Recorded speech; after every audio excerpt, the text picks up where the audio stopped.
पाकिस्तान में महंगाई से क्यों हो रहा है हाल बेहाल। आटा खरीदने के लिए 10 घंटे लाइन में करना पड़ रहा है इंतजार। महंगाई आसमान छूने लगी है। पाकिस्तान के लोगों ने जिंदगी में पहले कभी इस तरह के हालात नहीं देखे। सरकार ने चाय और बिजली में कहीं कटौती की बात, प्लास्टिक की थैलियों में एलपीजी गैस का स्टोर कर रहे हैं लोग। लेकिन क्यों पैदा हुआ पाकिस्तान में ये संकट, और क्या पाकिस्तान श्रीलंका की तरह बर्बाद हो जाएगा? क्या पाकिस्तान की इकोनॉमी भी तबाह हो जाएगी? जानेंगे पाकिस्तान के ताज़ा हालातों के बारे में विस्तार से। बस आप बने रहिएगा अंत तक हमारे साथ। सबसे पहले आपको पाकिस्तान में महंगाई के हाल के बारे में बताते हैं। आटा 200 से 250 रुपए किलो मिल रहा है, लेकिन उसे खरीदने के लिए भी लोगों को घंटों लाइन में इंतजार करना पड़ रहा है। सस्ता आटा लेने के लिए तो मारामारी हो रही है और जान माल के नुकसान की खबरें भी रोजाना समाचारों में सुनने को मिल रही हैं। चिकन के दाम 700 रुपए किलो तक पहुँच गए हैं। प्याज 280 रुपए किलो और तेल 600 रुपए में मिल रहा है। दूध 200 रुपए और अरहर की दाल 500 रुपए किलो में बिक रही है। वहीं गैस सिलेंडर की कीमत 10,000 रुपए तक पहुँच गई है। यानी कुल मिलाकर एक आम आदमी के लिए अब घर चलाना भी मुश्किल हो रहा है। 2 वक्त की रोटी के लिए भी पाकिस्तान के लोग मोहताज हो रहे हैं। पिछले 75 सालों में पहली बार पाकिस्तान इतने गंभीर आर्थिक संकट का सामना कर रहा है। पाकिस्तान के प्रधानमंत्री का कहना है कि पिछले 75 सालों से पाकिस्तान भिखारियों की तरह जी रहा है। पूरी दुनिया में पाकिस्तान की छवि बेहद खराब हो चुकी है। वहीं एक सरकार के एक अन्य मंत्री ने लोगों से अपील की है कि रोजाना 1 या 2 प्याली चाय कम पिए, क्योंकि पाकिस्तान चाय इंपोर्ट करता है और इंपोर्ट करने के लिए पाकिस्तान के पास पैसे नहीं बचे हैं। सरकार ने सख्त निर्देश दे दिए हैं कि सभी शॉपिंग मॉल्स और बाजार रात को 8:30 बजे बंद कर दिए जाएं। शादी समारोह और बैंक्वेट हॉल्स को 10 बजे तक बंद करने के निर्देश जारी कर दिए गए हैं। कंपनियों को सलाह दी है कि लोगों को वर्क फ्रॉम होम के लिए कहा जाए, जिससे आने जाने में लगने वाले ईंधन की खपत कम होगी और बिजली का इस्तेमाल भी कम होगा। पंखों के उत्पादन पर भी सरकार ने रोक लगा दी है। लोग प्लास्टिक की थैलियों में एलपीजी गैस की जमाखोरी कर रहे हैं। असल में पाकिस्तान का विदेशी मुद्रा भंडार बिल्कुल समाप्त होने की कगार पर पहुंच गया है। पिछले साल यही हाल श्रीलंका का भी हुआ था, जिसके बाद देश में कई जगह सरकार के खिलाफ जमकर विरोध प्रदर्शन भी किया गया था। सरकार अब पाई जुटाकर वित्तीय घाटा को कम करने की कोशिश कर रही है। हाल ही में सरकार ने वॉशिंगटन डीसी में स्थित अपनी एक एम्बेसी को भी नीलाम किया है। पाकिस्तान की जीडीपी $376 बिलियन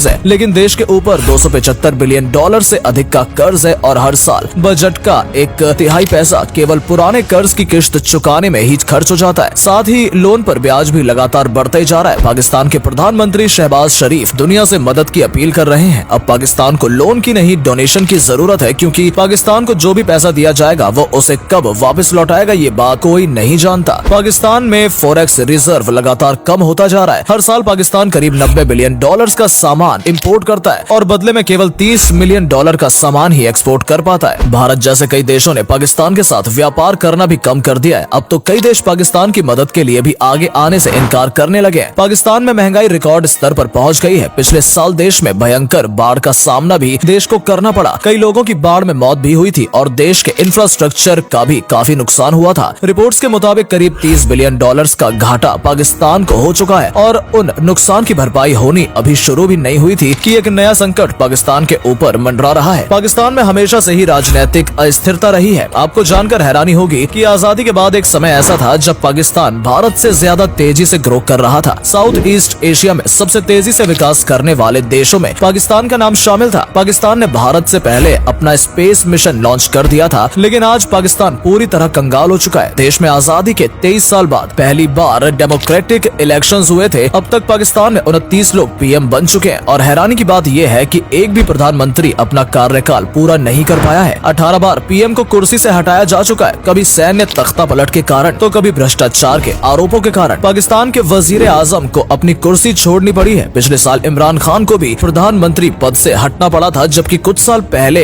देश के लोगों को इमरान खान से काफी उम्मीदें थी। फिलहाल पाकिस्तान की बागडोर शहबाज शरीफ के हाथों में है, लेकिन खाली तिजोरी के साथ वो भी देश का विकास करने में असमर्थ है। पाकिस्तान में इन्फ्लेशन रेट 25 से 30% तक पहुँच गया है, वहीं ग्रोथ रेट मात्र 1.5% ही रह गया है। सरकार महंगाई को कम करने के लिए कोई स्कीम भी लॉन्च नहीं कर सकती और न ही किसी प्रकार के राहत पैकेज का ऐलान कर सकती है, क्योंकि इन सब चीजों के लिए सरकार को पैसों की जरूरत है। लेकिन पाकिस्तान तो ठन ठन गोपाल हो चुका है। पाकिस्तान झोली फैलाकर दुनिया से मदद मांग रहा है और दुनिया के कई देश धीरे धीरे पाकिस्तान की ओर मदद का हाथ भी बढ़ा रहे हैं। करीब $10 बिलियन की मदद पाकिस्तान को अब तक मिल चुकी है और ये मदद अलग देशों और संस्थाओं ने मिलकर की है, लेकिन इस मदद से पाकिस्तान को कुछ खास फायदा नहीं होने वाला है। ये मदद सूखते कुएं में एक मग्गा पानी डालने के बराबर है। पाकिस्तान को अमेरिका, चीन और IMF जैसे देशों से मोटी मदद की उम्मीद है, लेकिन IMF अब पाकिस्तान को और कर्जा देने के के मूड में नहीं है। सन 1980 से लेकर 2021 तक पाकिस्तान IMF से 13 बार मदद मांग चुका है। असल में पाकिस्तान अपने पैसे का इस्तेमाल मिलिट्री को मजबूत करने और आतंकी गतिविधियों को पनाह देने के लिए करता है। इसी वजह से कई देश पाकिस्तान को मदद के लिए मना कर चुके हैं। चीन भी फिलहाल पाकिस्तान की मदद नहीं करना चाहता, क्योंकि वो जानता है कि पाकिस्तान को दिया पैसा आसानी से वापस मिलने वाला नहीं है। लेकिन जब अंत में पाकिस्तान के पास कोई और ऑप्शन नहीं बचेगा तो यकीनन चीन मदद के लिए हामी भर देगा, पर कुछ समय बाद पाकिस्तान की प्रॉपर्टी पर कब्जा करना शुरू कर देगा, जिससे इंडिया को भी काफी नुकसान हो सकता है। कोई भी देश ये नहीं चाहता कि उसके पड़ोसी राज्य का हाल बेहाल रहे। पहले श्रीलंका और अब पाकिस्तान का डूबना भारत के लिए भी शुभ संकेत नहीं है। वहीं तीसरी और नेपाल में भी हालात बहुत ज्यादा अच्छे नहीं चल रहे हैं। पाकिस्तान की सरकार को किसी भी तरह करके पैसों का जुगाड़ करना ही होगा। देश की जनता के ऊपर सुपर टैक्स भी लागू कर दिया गया है, लेकिन टैक्स लगाने से सरकार को कोई खास फायदा नहीं हो रहा, क्योंकि जनता का पैसा भी धीरे धीरे समाप्त हो रहा है। लोगों के खर्च लगातार बढ़ रहे हैं, लेकिन उनकी आमदनी में कोई इजाफा नहीं हो रहा। पाकिस्तान की खराब छवि के कारण कोई भी कंपनी यहाँ निवेश करना नहीं चाहती। पाकिस्तान में इन्वेस्टमेंट करना बेहद ही जोखिम भरा कदम है। यहाँ ना तो सरकार की नीतियाँ स्पष्ट है और आतंकी खतरे का डर भी हर वक्त मंडराता रहता है। साथ ही टूरिज्म इंडस्ट्री भी पाकिस्तान की लगभग समाप्त हो चुकी है। पाकिस्तान में कई खूबसूरत जगह मौजूद है, बेहद ही सुंदर घाटियाँ इस देश में मौजूद है और ऐतिहासिक दृष्टिकोण से भी ये देश काफी शानदार है। लेकिन इतना सब होने के बावजूद लोग पाकिस्तान घूमने जाना पसंद नहीं करते। आने वाले कुछ दिन पाकिस्तान के लिए बेहद ही खास होने वाले हैं। इकोनॉमिक एक्सपर्ट्स का कहना है कि पाकिस्तान में पहले भी इस तरह के आर्थिक संकट के हालात बन चुके हैं, लेकिन देश कभी पूरी तरह डूबा नहीं है और इस बार भी ऐसा ही होगा। जल्दी पाकिस्तान को किसी देश से मदद मिल जाएगी और जिन देशों का कर्जा पाकिस्तान को चुकाना है उनकी अवधि को आगे बढ़ा दिया जाएगा, जिससे कुछ समय के लिए पाकिस्तान में आर्थिक संकट को टाला जा सकता है। लेकिन ये सिर्फ एक टेम्पररी सोल्यूशन होगा। यदि पाकिस्तान को एक बार फिर सब कुछ सामान्य करना है तो देश की industries, manufacturing and service sector पर अधिक ध्यान देना होगा। आतंकियों को पनाह देनी बंद करनी होगी और साथ ही मिलिट्री एक्सपेंडिचर को भी कम करना पड़ेगा। तो दोस्तों, ये है पाकिस्तान के ताजा हालातों के बारे में